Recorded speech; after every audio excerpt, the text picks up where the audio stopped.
It is easy to look at the Seahawks from the outside and say that this team is just making changes for the sake of making changes. I mean, why trade one capable veteran quarterback only to then immediately acquire another capable veteran quarterback just to pay the second guy a similar number to what the first guy got? It seems crazy, but I promise you there is a method to all of this madness.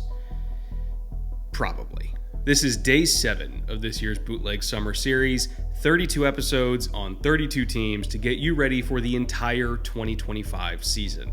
In each one of these episodes, we use film, analytics, salary cap breakdowns, and all manner of nitty-gritty football nerddom to answer the 3 questions that make up the central pillar of this series. What was this team's identity before? What is their identity now? And what does a successful 2025 season for this team actually look like? Without fail, Seattle, whether they mean to be or not, is always one of the most unhinged football teams in the league. And that's why they're always so fun to watch. I can't guarantee you they're going to be back in a championship contention this year, but I can promise you this.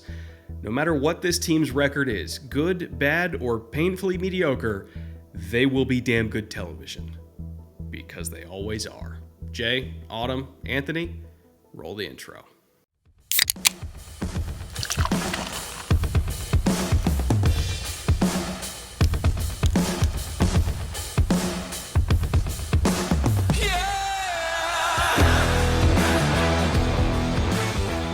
We are back with another installment of the Bootleg Summer Preview Series, and I am fired up because today's target is my local team, the Seattle Seahawks. And yesterday we talked about the Cardinals as a team that had a decent offense and a terrible defense, and the Seahawks were the bizarro version of that. They had a pretty good defense and an offense that just couldn't pick it up. In their first year under Mike Macdonald, the defense came together really quickly and actually flirted with being a top 10 unit in the NFL. But their offense couldn't consistently score enough points to keep this team on top. Now, the Seahawks have made a lot of changes in the offseason. We're going to talk about all of them today. And as always, my esteemed co-host is here to help me do that.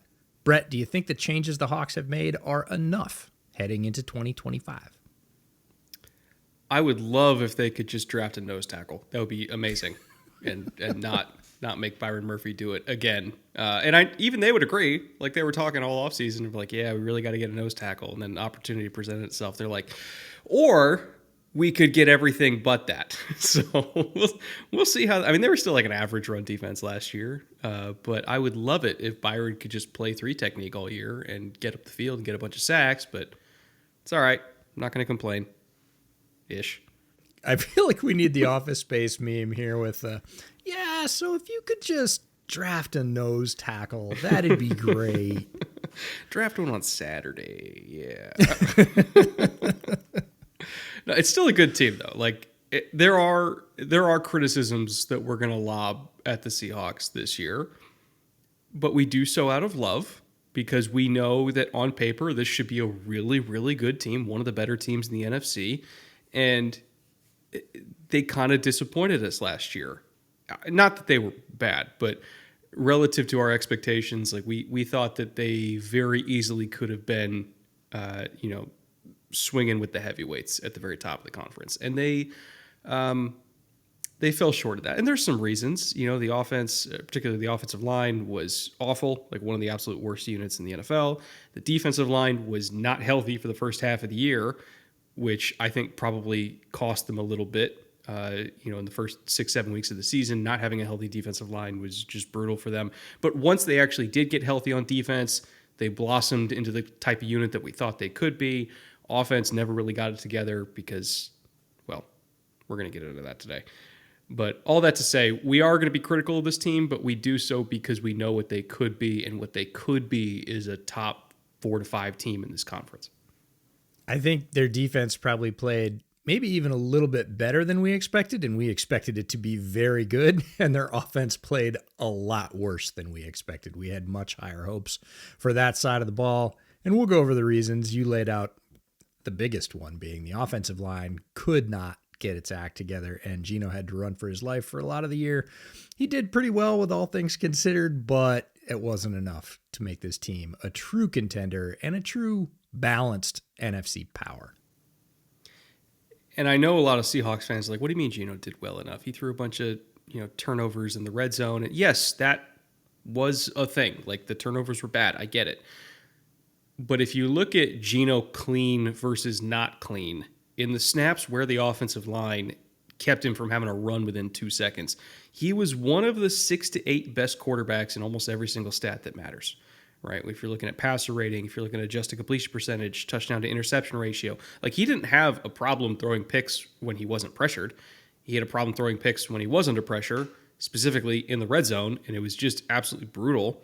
I wish he got more from DK last year. DK's contested catch rate deep down the field was like 23%, which, buddy, you're like 230 pounds, and we pay you a bunch of money to not be a 23% contested catcher. So there was some blame that could be thrown around to all parties involved. Ryan Grubb didn't call a very good offense. Their run game was not creative, nor did they lean on it nearly as much as I thought they should have, especially when they couldn't pass protect. Geno made some dumb mistakes in the red zone. DK had a down year. It was just kind of everything, right? So a lot of those issues should be fixed by nature of having a new offensive coordinator and having a receiving core this year that I think actually fits what they like and want to do better than what DK would have given them. I think they're going to have more of a run-first mentality. A lot of our problems, I don't want to say they're moot, but on paper they should be better than they were. They've headed towards solutions, but before we get there, let's talk about what that led to last year, 2024 results. This was a 10-7 football team. We did like it. We just hoped that it would be a little bit more and believe it can be more this year. Rank in the division, they did come in second. Home record 3-6. This team was absolute set of road warriors, 7-1 on the road. Last 5 games, 3-2. That is a tremendous effort for a first year and first time head coach for Mike Macdonald. If we look at the power score, we take 6 of the measurements we think really tells whether or not a football team is, good at football. Can they run the ball? Can they pass it? Can they stop the run? Can they stop the pass? All that based off of EPA. How many points did they score and how many did they give up? We just give them their league ranks. When we add those up and average them, we get their overall power score. Passing offense for this team, 20th. I really thought Ryan Grubb could do more than that with the weapons he had at his disposal in the first year.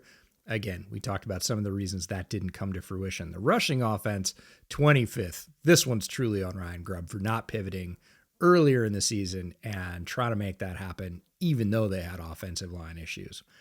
Pass defense was 11th. That is a sterling mark for a first-year head coach with a brand new system. Rush defense, 14th. Points scored, 18th. Again, starting to fall out of the point where that's going to be an offense that's going to keep you in contention. And points allowed, 11th. Almost a top 10 scoring defense. So really good marks for the most part outside of the aforementioned struggles on offense. Interestingly enough, if you add them all up, divide by 6, the Seahawks were the 15th most powerful team in the NFL, pretty much right down the middle, even though they had wildly different marks for offense and defense. In the wash, it all came out as, pretty average.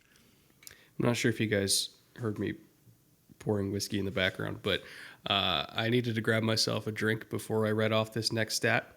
And actually, I grabbed something from your neck of the woods, a Washington State whiskey from Woodinville, their rye. Happen to be a big fan of Woodinville, so I always break it out when we talk Seahawks. Brace yourselves, Hawks fan. Non-RPO, non-screen, non-play action. So we're talking true drop-back passing.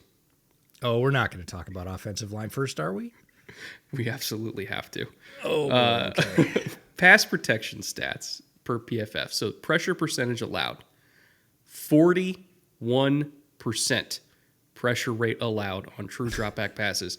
That is rank 32 out of 32 in the NFL as far as pass protection efficiency. They were worse than the Patriots. They were worse than the Titans, worse than the Giants, worse than the Vikings even, which post-Darisaw injury, that Vikings offensive line was not great. This was inarguably the worst pass-protecting offensive line in the NFL. So I do give Geno a little bit of a pass.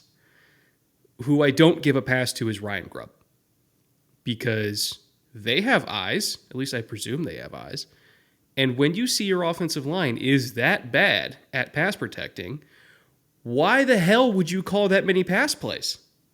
Like, at least pretend to run the ball, try to run the ball. You know, it's a similar issue to what we had with the Raiders, right? Where they just kept trying to throw, despite having really no ability to do so whatsoever. I don't understand the philosophy. And I think there's a reason why he only lasted 1 year there. And keep in mind, I have a huge amount of respect for Ryan Grubb. I thought it was going to work out. I really did. But this is the NFL. This is not college football. You have to adjust. You have to run the ball. It's not that wide open because the hashes are narrower.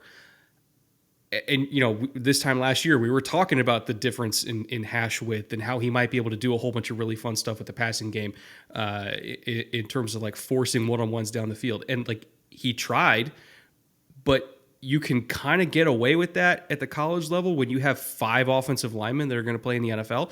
I'm not even sure they had 5 NFL offensive linemen in Seattle last year with the Seahawks. So the fact that he didn't adjust and he just kept trying to do the same like stuff that he did with Penix and the Huskies and 3 NFL receivers and 5 NFL. It's like, dude, everybody else is good at this level. Like, you can't do this.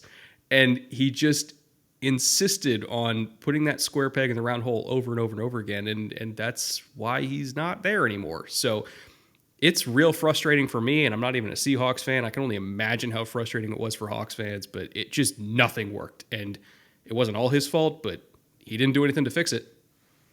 It was the hardest part of last year being here in the Northwest, talking to Seahawks fans who had watched this episode from last summer and were like, where is it? Where is it? When's he going to do it? And for the first 5, 6, even 7 weeks, I was like, hey, it takes time. Again, first time NFL offensive coordinator.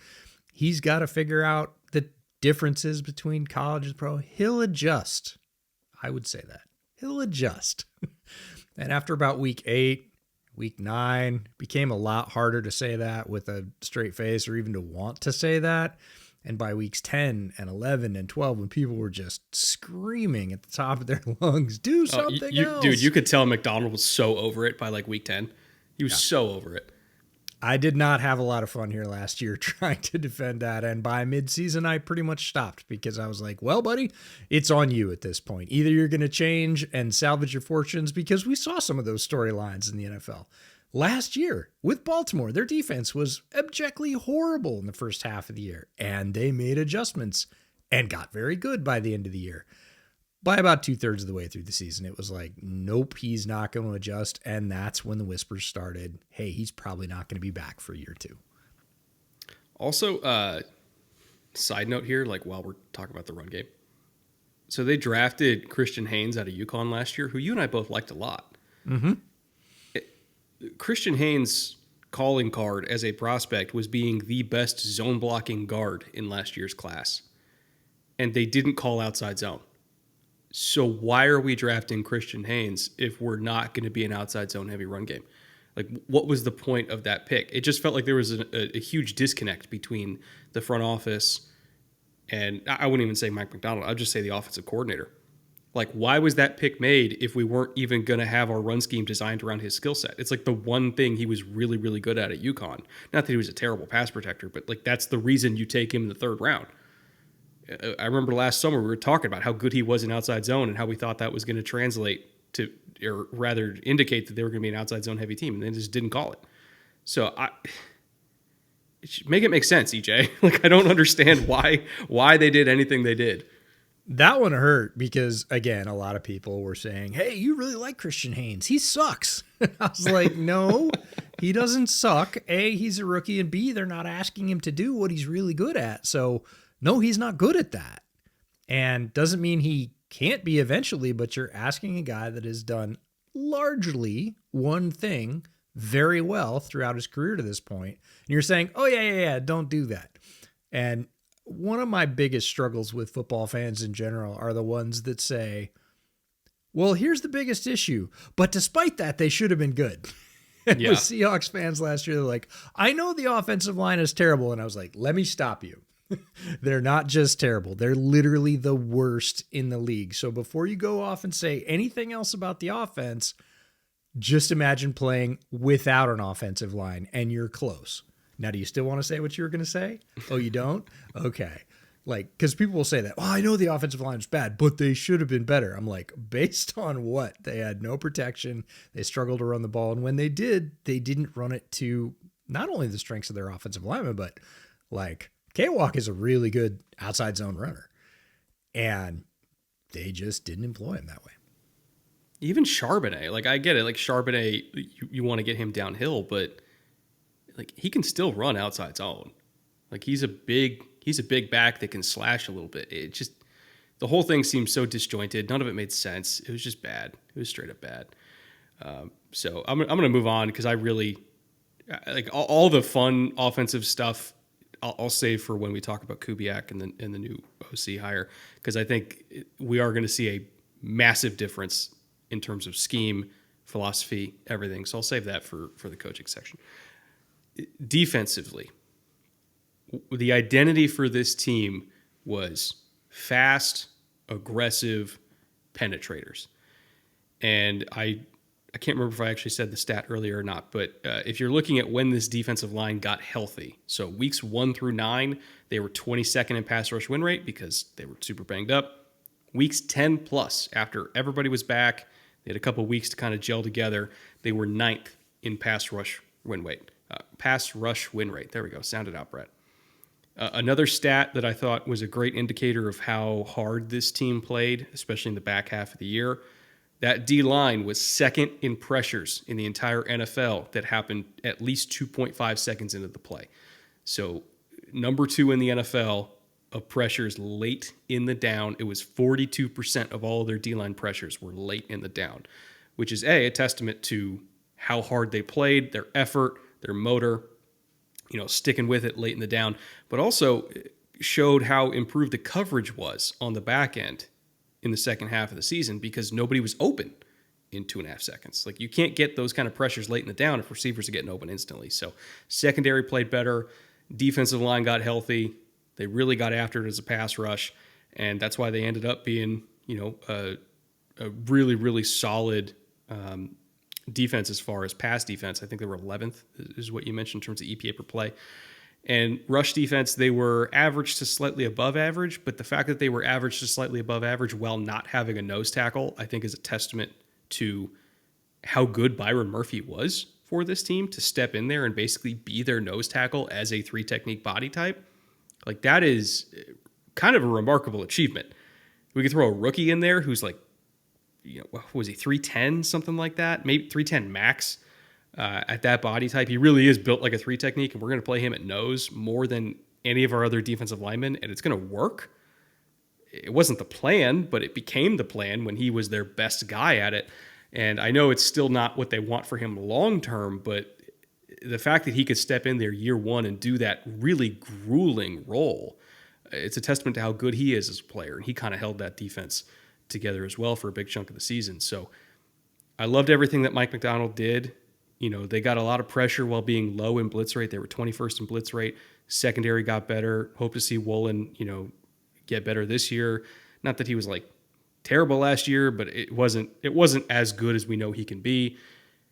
I wouldn't be surprised if they just kind of keep that momentum going and end up as a top 5 to 6 defense in the entire NFL this year. If they can show that much hustle and that much complementary football in year one, yeah, my expectations for year 2 are much higher because those were 2 things that were really hallmarks, especially for the pass rush, really for the front 7, is, like you said, how much they played together late in the down. 1 player, 2 players forcing the quarterback out, 3rd and 4th player come in and pile on for the sack at 3 seconds after the coverage held up. That's a team effort front to back. And this defense showed that ability throughout, certainly the second half of the year. There were sparks of it in the beginning. But if they can be that settled in year 1 of a new system, year 2 should look even faster and more devastating. Plus, they added a couple of weapons on that side. So the guy adding the weapons is GM John Schneider, long tenured now in Seattle, and seems to love Mike McDonald. I got to talk to John a little bit at the combine, and last year there was just a lot of new. Everybody was managing the change from Pete Carroll to Mike, and this year John seemed a lot more settled with Mike, and I actually got to see Mike as well, and he seemed more settled. He's just such a ball coach. He just wants to coach football. Like, he's good at the podium, but it's not where he wants to be. You can tell. He wants to be back on the field with his guys, in the meeting rooms, with his coaches, just coaching ball. And he's going to get to do a lot more of that this year. And he said as much. He said, yeah, there's a lot less of the new and the explaining and showing off and sort of, meeting the town. This year, I just really get to coach the team, and I'm super excited about that aspect of it. Assistant head coach, and I think this is an understated storyline of, again, how quickly they got to where they were last year, is Leslie Frazier. Again, former head coach experience, longtime DC, a great sounding board for a first-time head coach to be able to say, hey, how did you handle this when you got your shot? And the biggest news in Seattle, of course, is the change at offensive coordinator. We'll talk about that, to Klint Kubiak, and how we think the strengths of his offense are going to mesh with this roster moving forward. We're pretty excited about that. Teaser. Defensive coordinator, Aiden Durda, one of my favorite coaches in the NFL. We highlighted him when he was on the Cowboys staff. We were excited when he became the DC for Mike McDonald. Again, when you have a highly successful defensive coordinator who becomes a head coach, it's always interesting to see who they tab as their first defensive coordinator. I thought Aiden Durda did a tremendous job, especially down the stretch.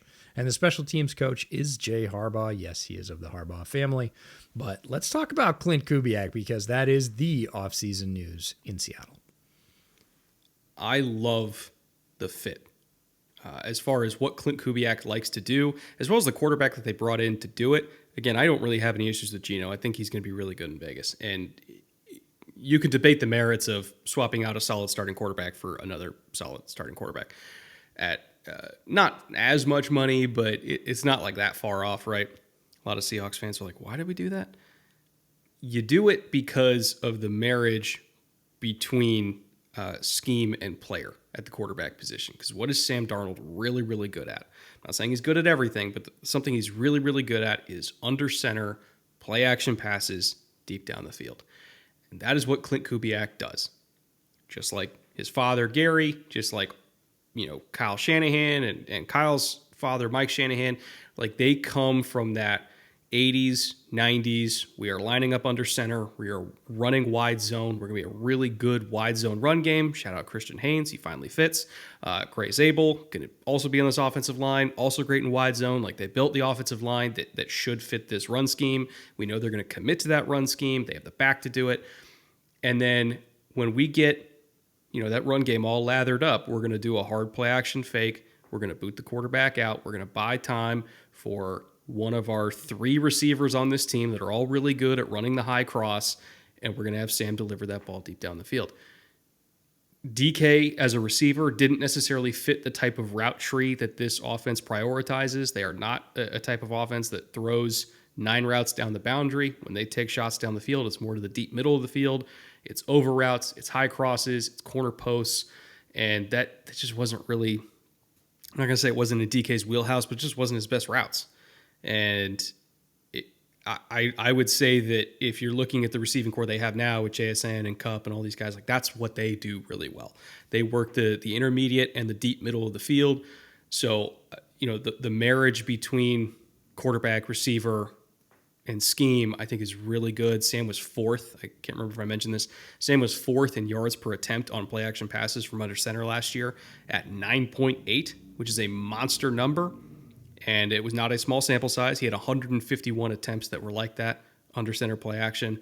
That was 3rd, only behind Goff and Stafford, who are 2 other former Kevin O'Connell quarterbacks that thrive in similar situations. So I really, really love the fit here. And then as a wild card, maybe wildcat, I would even say, the Jalen Milroe factor is super interesting to me, because everybody knows Milroe's, he is the developmental quarterback, right? He is the guy that is waiting in the wings. Maybe in a couple years, we see what he can be as a starter. I wouldn't say that he's ready to start right now. Even Jalen wouldn't say that he's ready to start right now.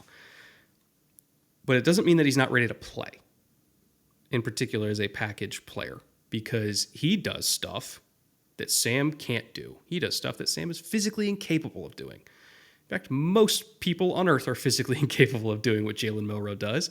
And so I wonder if Kubiak is going to take a page out of his head coach's former team, Baltimore, and what they do in short yardage situations. Because Seattle was below average in third and short conversion rate last year at 62%. Baltimore was number one at 82% because of how they leverage Lamar as a running option in short yardage. They run a lot of like GT counter bash, that kind of stuff. Milroe can do that. So I could see him being a package player in goal line and short yardage situations. Give us a fresh set of downs. Sam comes back on the field. We run the normal offense. I'm just fascinated to see how that all works out. But if you really want to see what the Klint Kubiak offense looks like when it's humming, look at the first 2 weeks of New Orleans last year when they were putting up like 45 points a game. When the offensive line was healthy and you had Kamara and Derek Carr's shoulder wasn't Swiss cheese yet, and they still had Olave and they were bombing it down the field. That is what this system looks like when it works. And I think Seattle, from a talent perspective, has everything that they need to make it look like that. So Seahawks fans should be pretty excited. It is an exciting turn of the page for Seattle football, and I like the Milroe supposition because that also will take some of the wear and tear off Darnold. He's not in there on third down, taking hits.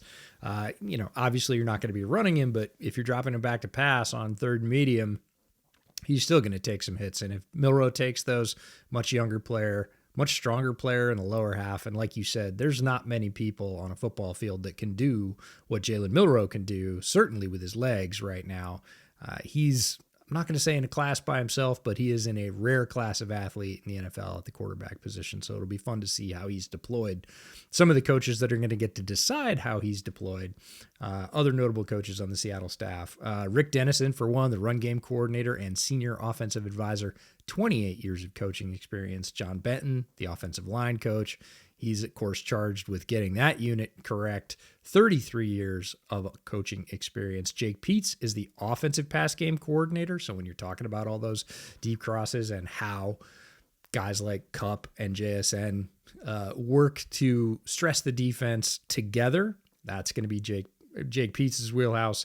And Frisman Jackson is the wide receivers coach straight up. And he's got a very interesting mix of talent this year between JSN coming off his best season and really a breakout season in the NFL, a veteran like Kupp who's into his early 30s and has tremendous amount of experience, a former Triple Crown winner, and then guys like MVS and Torrey Horton and Ricky White. He's just got a really interesting room to manage this year. On defense, Kirk Olivadotti, one of my favorites, inside linebacker coach, 22 years of coaching experience, absolutely has players that play in his image. He is a hard-nosed, no-nonsense coach.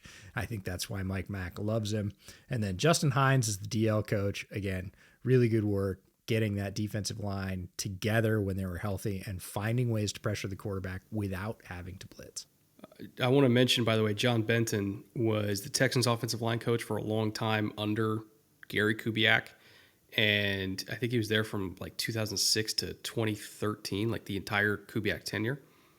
And all of those great wide zone running games that the Texans had when Arian Foster was the back, Chris Myers was the center, I think, Wade Smith at guard, Dwayne Brown at left tackle. He was the offensive line coach for all that. He was the architect of that run game. So it's not just that he's experienced doing exactly what they're going to do. So I trust him implicitly for installing this kind of run game. And also, getting Christian Haynes to be the type of guard that we thought he could be when they drafted him last year. I'm just going to keep putting that knife in the wound over and over again. But yeah, I think the marriage between front office, coaching staff, and personnel is much better than it was last year. I think that this team has I don't want to say a better shot because I was pretty high on them last year. But I think when you look at it from a 10,000 foot view, this team should make more sense, which is as high a compliment as I could possibly give them after last year. Now, with that, let's get to March and everything this team did in free agency to set themselves up to once again have a really, really nice draft class. John Schneider, he can identify himself some talent. So going through these free agency losses, remember, this is not all of their quote-unquote losses. It's just the notable losses. If you want the entire list for who they lost in free agency, who they resigned, who they brought in from third-party teams, we have the entire list over on our companion infographic on Patreon, as well as every other stat you can think of. We do this for every single team. Every time we release an episode, we have a companion infographic that has schematic breakdowns by down and distance. There's passing charts. There's macro stats. You can find out which team wasted the most first quarter timeouts on offense if you want to. You can look at trench data. You could look at salary cap data, EPA per play. Like everything you could ever want to know about this team is in one infographic, including all of their transactions. So we'll pick out the notable ones. If you want to go check out the entire thing, go to the QR code on the screen or at the link in the description below. Get yourself that infographic for this team and every other team this series. So, with that said, notable losses. Rayshon Jenkins, safety who played almost half their snaps last year. He is now in Cleveland. Roy Robertson-Harris, an E.J. Snyder special. He's loved him for darn near a decade at this point. He is now with the Giants because, of course, they needed more defensive linemen there. Geno Smith, who we mentioned, he is in Vegas. DK Metcalf traded away to the Steelers. Great move on their part. On Seattle's part, I should say. When it comes to Steelers, I don't know. We'll see. Might have been a little bit of overpay for me, but for Seattle's part, pretty good move. Laken Tomlinson, he is now in Houston. Draymond Jones is with the Tennessee Titans. Tyler Lockett, franchise icon, also with the Tennessee Titans. And then as far as who they retained, Uchenna Nwosu, one of the most underrated edge players in the entire NFL for several years at this point. He's back in Seattle. Jaron Reed, also back in Seattle again. Jonathan Hankins, the ageless Jonathan Hankins. There's your nose tackle, EJ. Even though he only played about 34% of the snaps, he is back in Seattle again. Ernest Jones, one of my favorite linebackers in the league, also back at a ridiculously undervalued $9.5 million contract. At that number, I don't know why the Rams ever let him go. I don't understand that. He is worth way more than that, but whatever. I'm not a GM. So a huge pickup for them midseason last year. And then as far as third-party additions, notable additions, Tank Lawrence coming over from Dallas to round out an already very talented defensive line rotation. Cooper Kupp, like you mentioned, former Triple Crown winner. Even at 32 years old, still a very effective receiver. And at $15 million a year, pretty valuable. Josh Jones coming over from the Ravens. He's going to probably be a swing guard for them. And then the big one, Sam Darnold, signed for $33.5 million. And it's actually a deal they can get out of pretty quickly if for some reason this doesn't work out. But relatively affordable for Sam. Great scheme fit. He's only 28 still, so if he has a good year or two in Seattle, this could lead to a much larger payday down the line, similar to the Baker Mayfield payday that he got in Tampa. So I look at this overall approach in free agency, and it was making their defensive line even better, making their wide receiving core, fit the scheme a little bit better, bringing in a quarterback that really understands everything about this offense when it comes to philosophy and verbiage and all that. And then, some of these guys that they lost in free agency I would have liked to keep, but considering money constraints, I understand all the moves, and I don't think I can really argue with any of them. For Seattle, it was really about focusing the money into the spots they needed to have the scheme work the way they wanted it to. And they really continued that effort with the NFL draft, and they did something that we wanted them to do with their first overall pick. So I don't know if it was a full moon or if all the planets aligned or anything else, but people were asking me pre-draft, like, oh, if you were the Seahawks GM, what would you do? And I said, I'd draft Gray Zabel, but I don't think he's going to do it. Dude, we never in a million years thought they were going to take a guard. We wanted him to. Every time we say that, it doesn't work out that way, but they did do it, and it is a perfect fit. So first round, number 18, Gray Zabel, offensive lineman from North Dakota State. Now, he played tackle for the Bison. He is going to be a center for them, and I think he's going to be a very good one.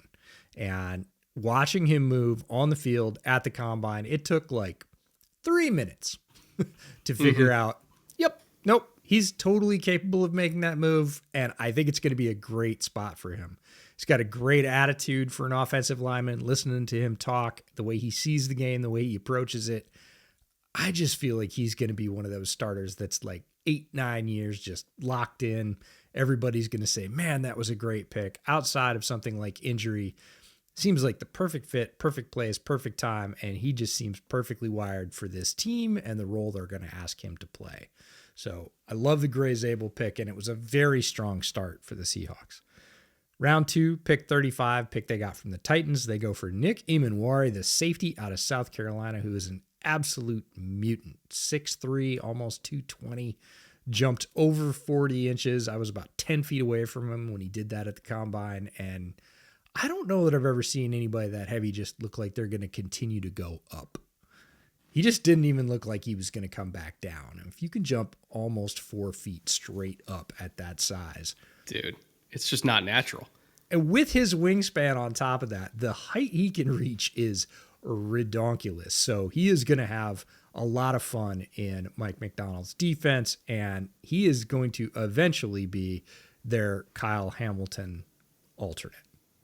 And I'm not even sure how long eventually is, because he's as far as skill set goes, like he is that exact kind of player.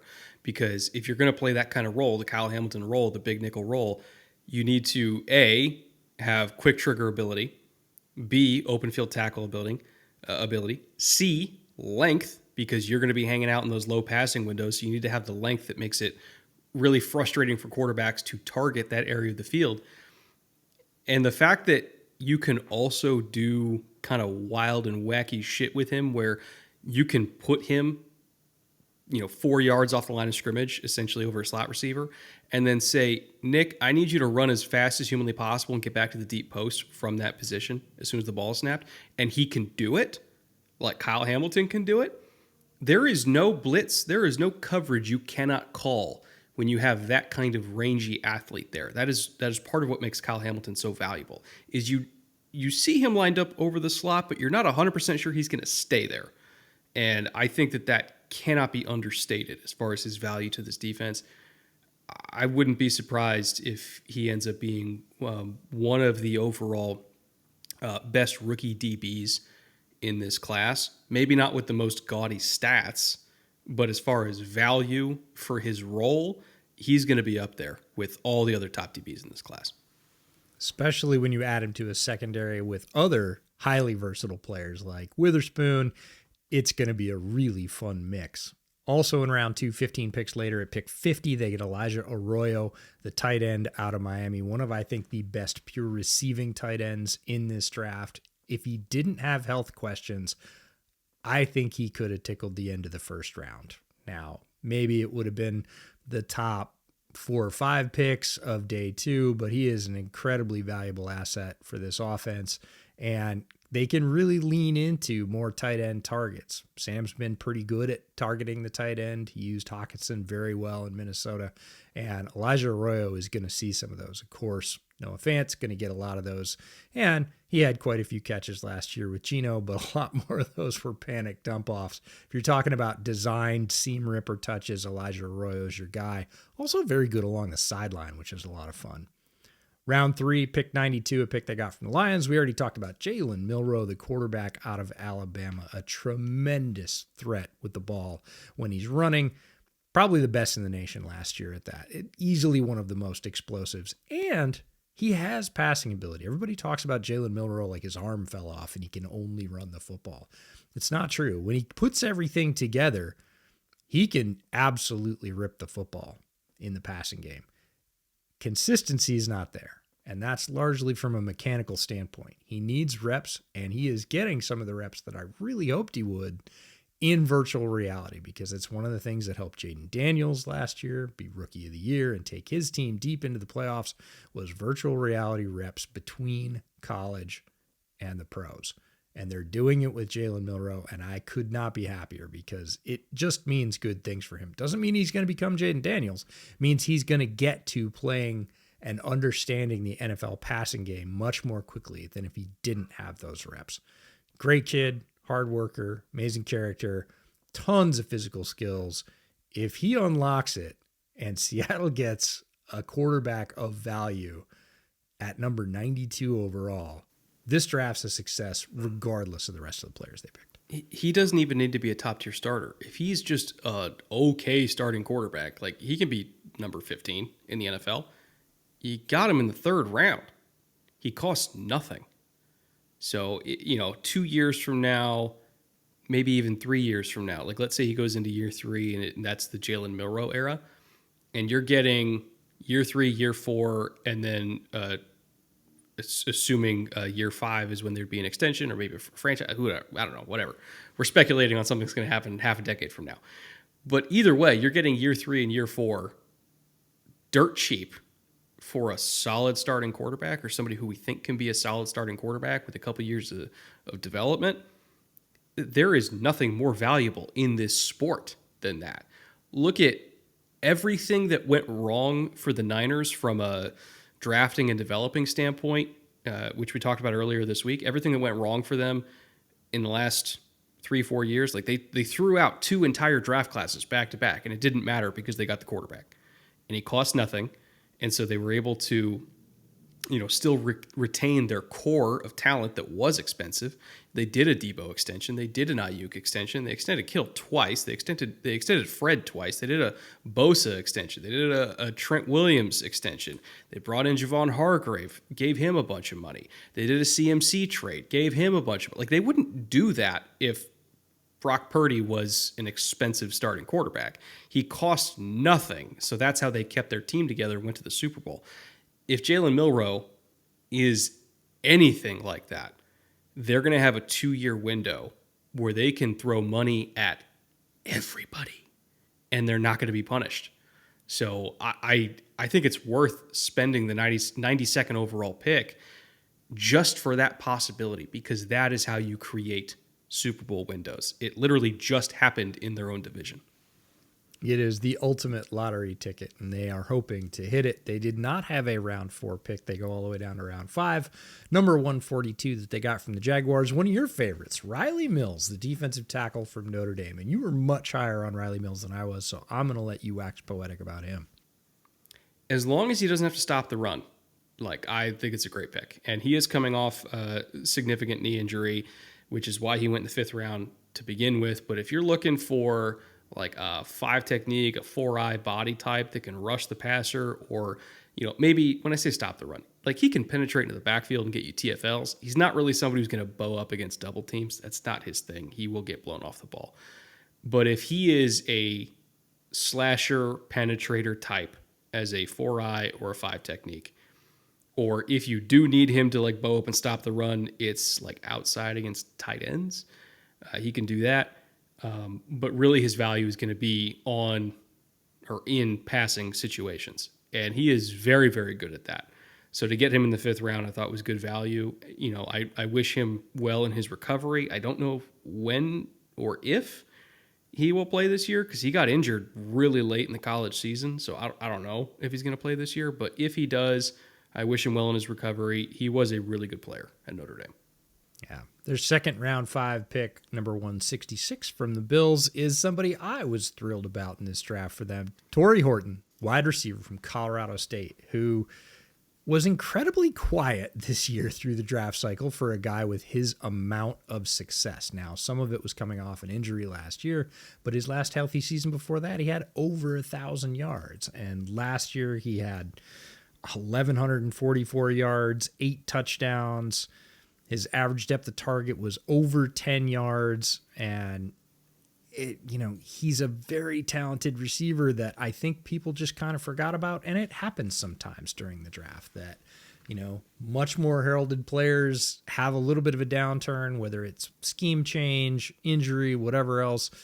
Torrey Horton came back with a fully healthy season, and to get him at round 5 is a steal, and I really think he's going to be a great player for the Seahawks, because MVS is what he is at this point. He is a role player who can get deep, but he is somewhat limited. And Cooper Kupp is a tremendous wide receiver, but he hasn't been able to stay healthy. So it's very possible you've got JSN and a couple of question marks. I think one of the very first guys that's going to step into that breach is Torrey Horton, because he's got a lot of receiving experience. He's got a ton of reps.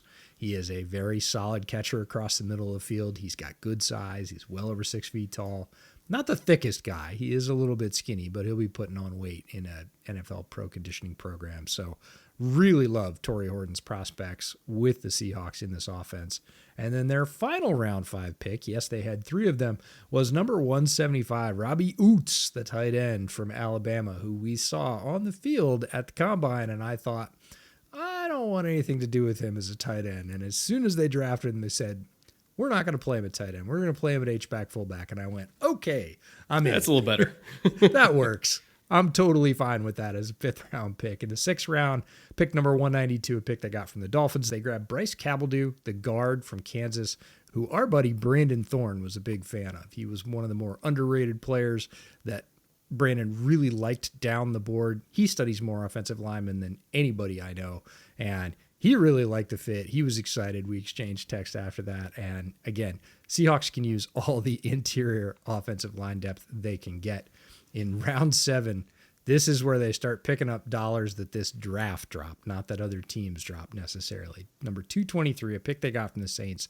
They get an absolute hammer of a running back out of Miami, Damian Martinez, who didn't fall because of skill concerns.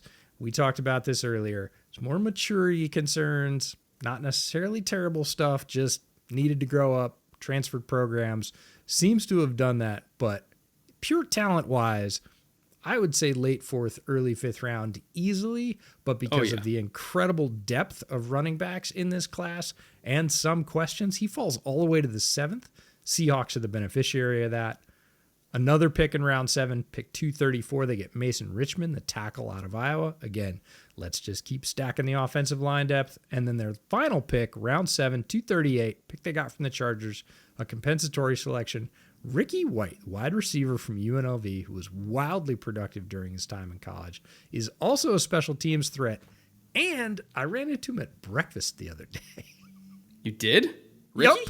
Yep. Yeah, Father's Day. I'm out for breakfast in the Kent Valley, and there's a guy ahead of me.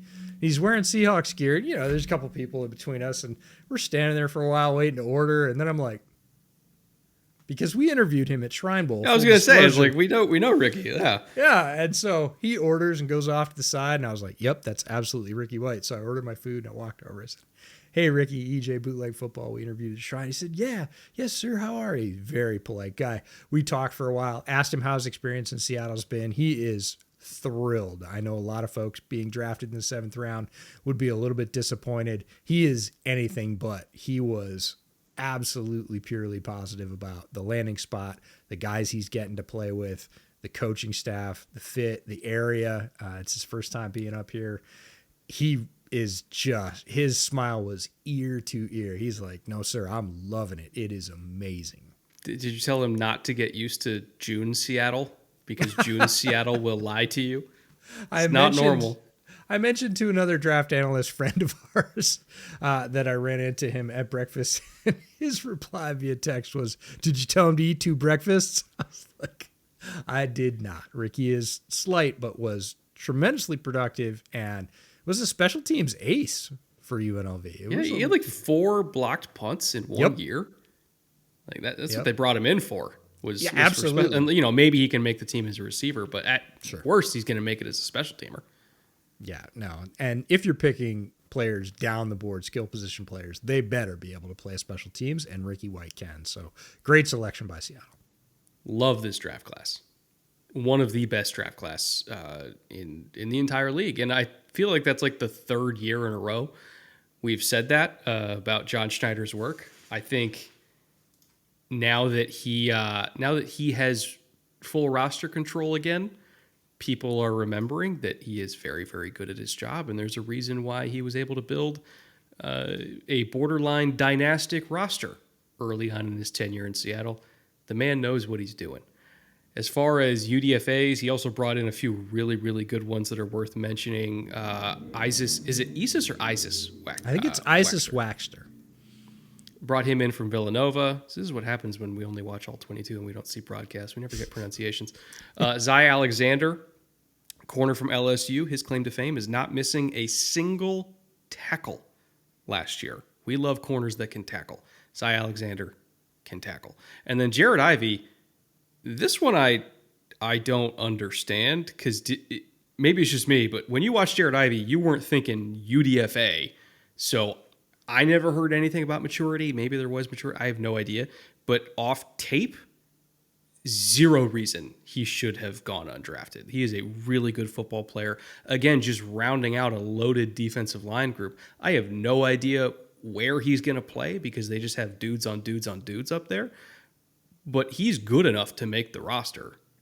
I'd be really surprised, and honestly, probably wouldn't want to risk putting him on the practice squad. He's the kind of guy that just gets poached immediately.